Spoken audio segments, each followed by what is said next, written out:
Good luck, kid. Hello gamers, and welcome back to Papa Brad's Gaming, where we dive deep into the classics and explore the rich history of our favorite video games.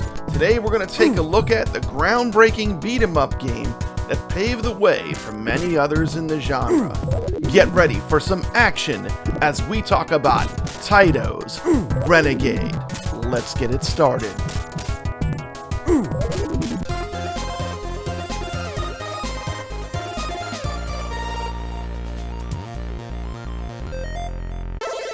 Renegade was released by Taito in 1986, and it marked a significant moment in the evolution of the beat-em-up genre.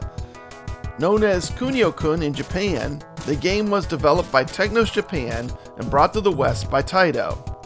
Let's take a step back and see how this game came to be.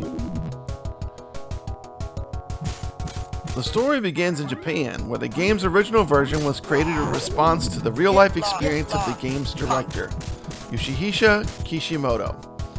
Kishimoto wanted to capture the feel of gritty street fights he witnessed during his school days. He was also a massive fan of Bruce Lee.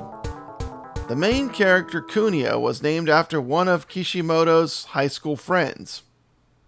In the Japanese version, Kunio is a high school student defending his friend Hiroshi from various gangs. When the game was adapted to Western audiences, Taito made several changes.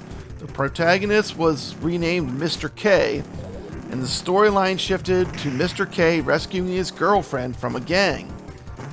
These changes made to the game were more relatable to Western players, and Renegade was born. Did you know that the inspiration from most of the artwork for the game Renegade was taken directly from the motion picture The Warriors? Who doesn't love The Warriors? What a great movie. Renegade introduced several innovative gameplay mechanics that set it apart from other games of its time. Unlike previous beat-em-ups that had a single plane of movement, Renegade allowed players to move in all directions, adding depth to the combat. The game also featured a variety of enemy types and bosses, each with their own unique fighting styles.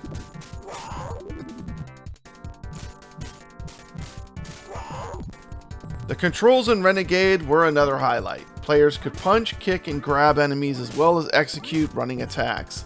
The ability to move and fight in different directions added a layer of strategy, making the game both challenging and rewarding. The controls were interesting, with a left attack, jump, and a right attack button. Here's a picture of the control panel of the game.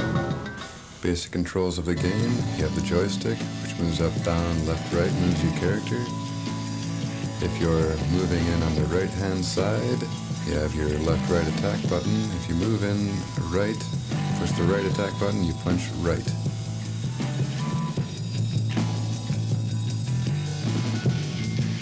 If you move in left and push the left attack button, you'll punch left.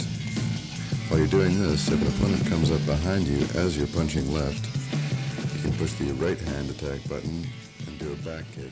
Mastering the controls in this game is super important. I'm going to put a link to this video that explains all the hints and tricks to mastering the controls in the game.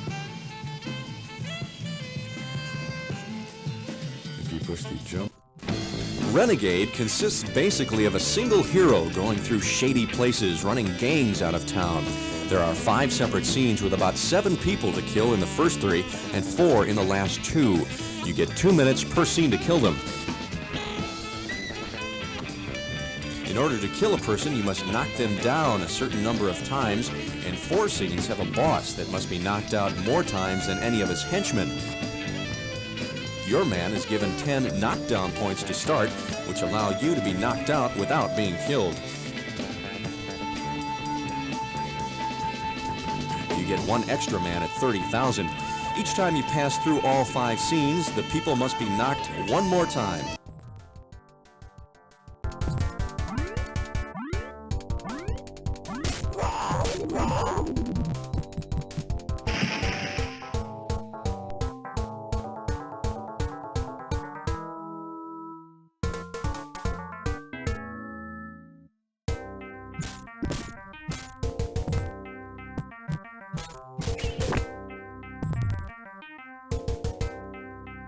Kishimoto was a huge producer of some of my favorite arcade games, Laserdisc games like Cobra Command and Road Blaster, Renegade, the 1986 arcade game, Renegade, the 1987 NES game, Double Dragon.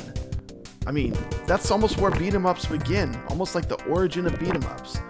Double Dragon, his follow-up to Renegade. Games like Super Dodgeball, Double Dragon on the NES, Double Dragon 2 in the arcades, WWF Superstars, Double Dragon 2 The Revenge on the NES, Double Dragon 3 on both arcade and NES, games like WrestleFest, Blackout, US Champion, Volleyball, China Gate, Super Bowling, Super Double Dragon, The Combat Tribes, one of my favorite beat-em-ups of all time. That's a top one for me for beat-em-ups. And more modern games like Cowboy Bebop that came out in 1998 on the PlayStation. Just an incredible career of great games.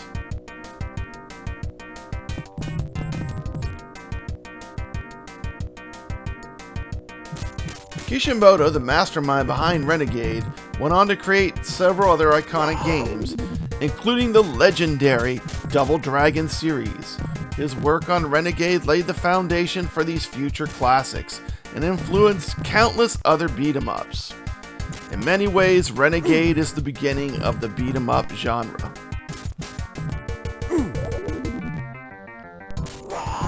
Renegade may not have been as well known as some of its successors, but its impact on the game genre is undeniable. It set the stage for beat-em-up games that followed and remains a beloved classic among retro gaming enthusiasts.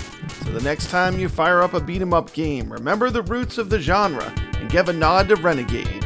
Whether you're a seasoned retro gamer or new to the scene, it's a title that is worth experiencing.